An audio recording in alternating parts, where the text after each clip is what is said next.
जय श्री राम। मैं दुर्गा प्रसाद शुक्ला ज्योतिष भक्ति सागर में आपका स्वागत करता हूं और सावन मास के अंतर्गत सभी जो भक्त शिव भक्त हैं उनका भी मैं स्वागत करता हूं और उनको नमस्कार करता हूं। तो आज जो हम बताने वाले हैं जो सावन मास का जो अंतर्गत जो पर्व है, एक महीने का पर्व है जो 16 जुलाई से पीछे शुरू हुआ है सावन मास और आपका 12 अगस्त तक रहेगा। 12 अगस्त तक जो सावन मास में एक विशिष्ट कृपा भगवान शिव का महीना, कहते हैं हर महीने अपने अपने हिसाब से चलते हैं। जैसे जनवरी माघ महीना भगवान नारायण का होता है, चैत्र के और कार्तिक के अंतर्गत 15-15 दिन जो रहते माँ नवरात्रि माँ आदिशक्ति के होते हैं, उसी प्रकार ये पूरा महीना भगवान शिव को अर्पण है। तो आपको इस समय जो जीवन में कहते हैं हर आदमी को सुख भी चाहिए, चैन भी चाहिए, आराम भी चाहिए, शारीरिक कष्ट आदि से मुक्ति भी चाहिए। जो जीवन में आनंद का जो स्वरूप है भगवान शिव है। सावन मास में आपने भगवान शिव की कोई भी आपने प्रतिमा भी कोई देखी होगी, कहीं भी देखी होगी, ध्यान मुद्रा, योग निद्रा, कहते हैं गुरु गुरुश्वर सब भगवान शिव हैं।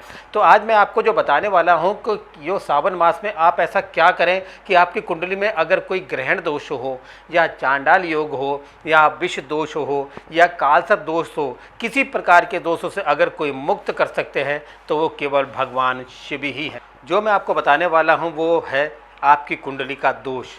सबसे पहले चरण में कहते हैं कि जो 11 से 12 महीने, एक महीना तो भगवान शिव का है, लेकिन 11 महीने भी हम कोई काम करें पता नहीं वो सफल हो पाएगा या नहीं हो पाता, यह आशंका बनी रहती है। लेकिन इसमें कोई भी शंका या डाउट नहीं है कि इस सावन मास में अगर वो काम आप भगवान की शिव की पूजा करते हैं तो उसके आपकी कुंडली में जो भी कालसर्प दोष हो या अन्य दोष जो मैंने बताए हैं उससे आप मुक्त हो सकते हैं, केवल छोटे से ही उपाय करने के साथ साथ।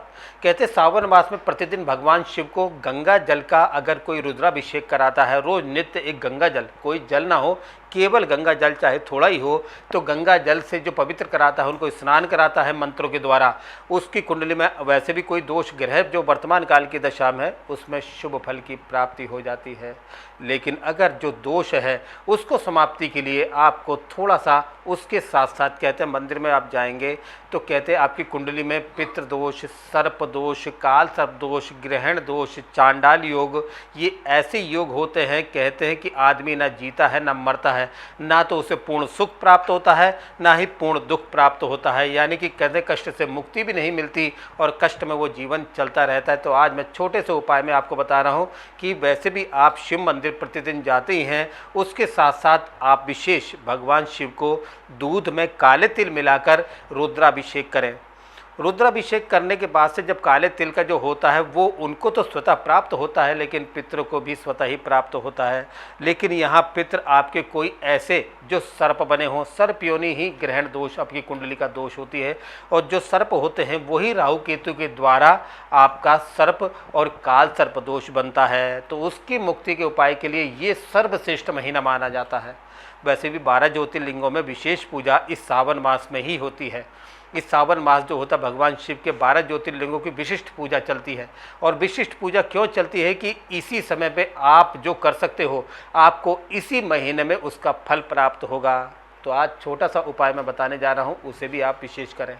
आप अपने जैसे भगवान शिव को दूध और काले तिल का रुद्राभिषेक तो करें ही करें, लेकिन उसके साथ साथ उन पे जो सर्प है, जो सर्प जो विराजमान हैं, हमारे पितर भी सर्प स्वरूप में ही माने जाते हैं और कहते हैं कि उनको प्रसन्न करने के लिए आप उन पे भी हो सके दूध और काले तिल का अभिषेक करें।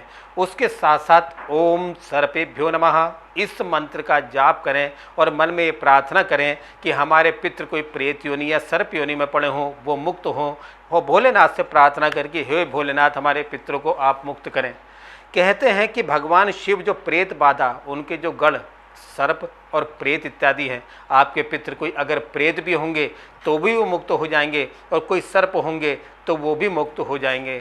तो यहाँ पे आपको दूध और काले तिल का ही विशेष प्रयोग करना है प्रतिदिन। जितने आप मैंने कहा ना सोमवार के जैसे सावन शुरू होते हैं उस सोमवार तो आप 4 सोमवार है चाहे तो विशेष करें, लेकिन आप विशिष्ट शनिवार और इतवार अगर उनका रुद्राभिषेक अपने पितरों के नाम से अगर कुछ करते हैं तो उसका संपूर्ण जो फल आपके पितरों को प्राप्त होगा। और जब आप वहाँ शिव का जब रुद्राभिषेक करते हैं वहीं बैठ के अगर अपने पितरों से और सर्प आप भगवान शिव से भी प्रार्थना करते हैं कि मेरे को सुख प्रदान करें, मेरी कुंडली में या मेरे घर में कोई दोष इत्यादि हो, हे भगवान शिव मुझे उससे मुक्त करें। और एक विशेष उपाय और उसमें आप कर सकते हैं, अगर किसी सोमवार में आपकी कुंडली में काल सर्प दोष हो या आपके घर में ही उसका सर्प दोष का पितरों का प्रभाव दिखता हो, तो आप एक तांबे का सर्प बनवाइए। तांबे का सर्प बनवा के उसका पूजन इत्यादि करके भगवान शिव को अर्पण कर दें। आपके जो पितृ कोई सर्प योनि में होंगे सब मुक्त हो जाएंगे, वो पितृ बन जाएंगे, आपको आशीर्वाद दे के स्वर लोक वो प्रस्थान करेंगे और पितृलोक की उन्हें प्राप्ति होगी। ये छोटा सा उपाय आपके जीवन के ऐसी संरचना जिसे कहते हैं आपके बने हुए काम, कहते हैं ना हर आदमी के बनते बनते काम अटक जाते हैं, शारीरिक कष्ट रहता है, पेट संबंधित रोग रहता है, घर में कलेश रहता है, हमेशा अशांति बनी रहती है, कोई काम बनता नहीं है, भागते बहुत है लेकिन मिलता नहीं है। केवल इस छोटे से उपाय के करने से आपकी जीवन रेखा में, जीवन में कहते हैं ना सुख ही सुख, आनंद ही आनंद आ जाएगा। तो भगवान शिव के इस छोटे के साथ जो मैंने उपाय बताया, छोटे उपाय के साथ साथ अपने पितरों के नाम का सर्प का जो कहते हैं ना प्रतिबिंब बनवा के उनको अर्पण करें, तो आपको स्वतः ही सब फल की प्राप्ति होगी। आपके जीवन में शुभकामनाएं हो, भगवान शिव आपकी सभी कामनाएं पूर्ण करें, यही मेरी कामना है। और कोई विस्तार से जानकारी चाहिए हो तो मेरे इस नंबर पे आप मुझे संपर्क करें। जय श्री राम।